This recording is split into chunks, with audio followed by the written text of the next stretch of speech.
কেমন ছিল বিশ্বনবী হযরত মুহাম্মদ সাল্লাল্লাহু আলাইহি সাল্লামের ঘরবাড়ি, এই কৌতূহল মেটানো যাচ্ছে ঢাকাতেই।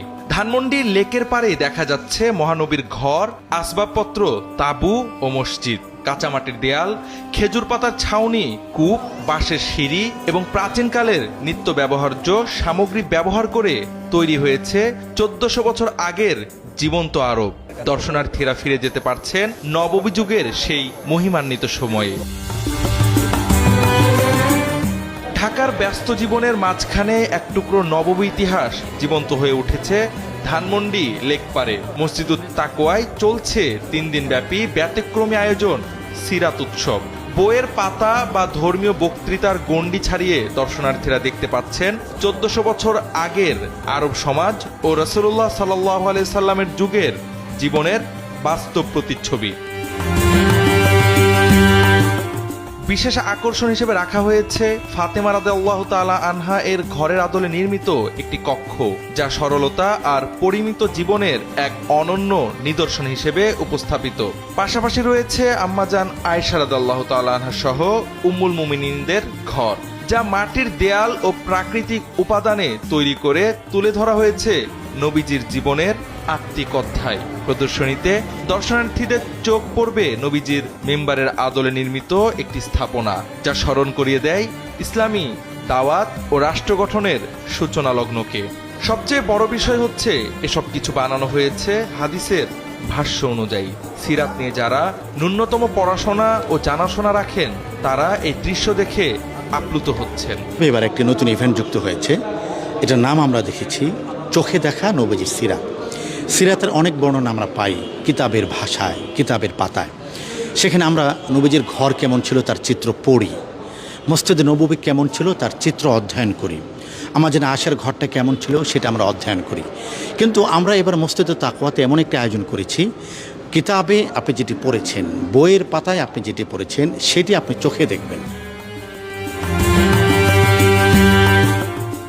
আমরা হাদিসের ভাষায় যেভাবে রসুলের সিরাতটা পড়েছি, অধ্যয়ন করেছি, এবং শামাইলে তিরমিজির মধ্যে যেভাবে আমরা হাদিসের ভাষা অনুযায়ী আল্লাহ রসুল সাল্লাল্লাহু সাল্লামের রওজা মুবারক কেমন ছিলেন, তা আল্লাহ রসুল সাল্লাল্লাহু সাল্লামের মিম্বার কেমন ছিল, আম্মাজান ফাতেমা রাদিয়াল্লাহু তাআলা আনহার ঘরটা কেমন ছিল, এবং কি আরবের কূপগুলো কেমন ছিল, সেইটা আমরা হাদিসে পড়েছি।